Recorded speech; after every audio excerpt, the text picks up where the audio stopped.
Et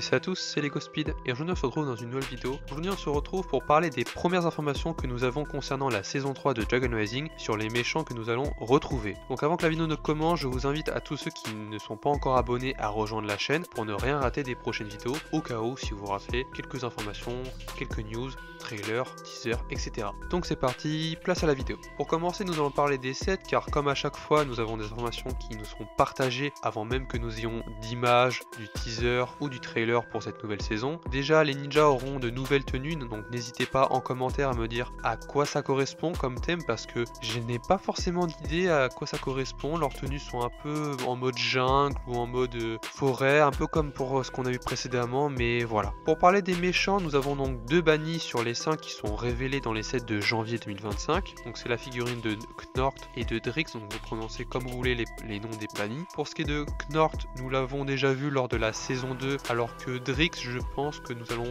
rapidement faire sa rencontre ainsi que tous les autres bannis qu'on va voir dans les épisodes de la saison 3. Je ferai une vidéo sur les pouvoirs élémentaires des bannis prochainement sur la chaîne, donc abonnez-vous pour ne rien manquer. Si on laisse les bannis de côté, il y a le peuple des dragoniens qui est dans tous les sets et qui font office, on va dire, de méchants pour cette vague de janvier 2025. Alors il y a un village comme set, c'est un genre d'habitation pour cette espèce de dragonien, mais la question est qui sont-ils? Et bien récemment nous avons eu un début de réponse et la voici. Alors je tiens à préciser avant de vous le dire que ça spoil un peu ce qu'on va avoir dans la saison 3, donc pour ceux qui n'ont pas envie d'être spoilés sur l'origine des dragoniens, je vous mets le timecode suivant pour ceux qui ne veulent rien savoir. Donc voilà. Donc ce peuple viendrait du tout premier royaume de Ninjago. Alors je vous partage donc une image du wiki fandom qui est on va dire officielle, mais pour ce qui est des figurines des dragoniens, ça serait donc une espèce de dragon qui serait devenu maléfique et sauvage, donc c'est à peu près le descriptif qu'on a. Donc voilà pour ce peuple, j'ai hâte d'en apprendre davantage dans la saison 3, vraiment qui est leur chef, comment ils sont arrivés à Ninjago, qu'est-ce qui s'est passé par rapport à la fusion, voilà pour eux.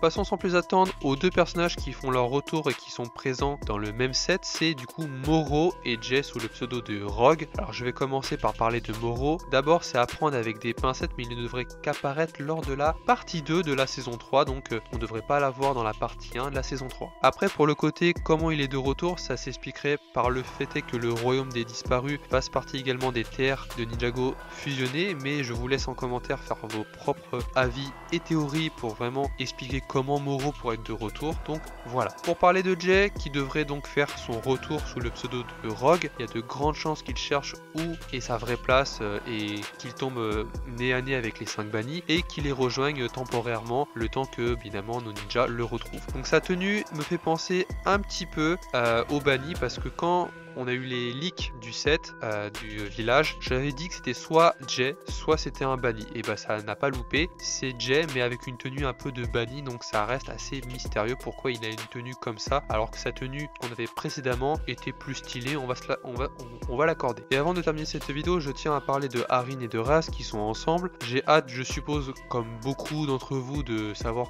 comment ça va se dérouler entre ces deux-là, mais pour le fait est qu'ils vont faire équipe, j'ai hâte de voir cela car Harin est maintenant plus proche de Raz que de Lloyd par rapport à ses parents. Je rappelle que Raz sait où se situent ses parents, donc logiquement c'est vrai. Raz va sans doute lui demander un service ou de rejoindre en contrepartie son équipe. Je vois ça comme ça, mais ça peut changer comme on verra les teasers, trailers. Dites-moi vous votre avis sur cette théorie en commentaire par rapport à la relation que va avoir Harin avec Raz. Donc voilà, n'hésitez pas à me dire lequel de ces personnages vous avez le plus hâte de revoir dans la saison 3. Donc voilà, j'espère que la vidéo vous aura plu. Si c'est le cas, lâche un pouce bleu, partage et abonne-toi à ma chaîne si le contenu de ma chaîne te plaît.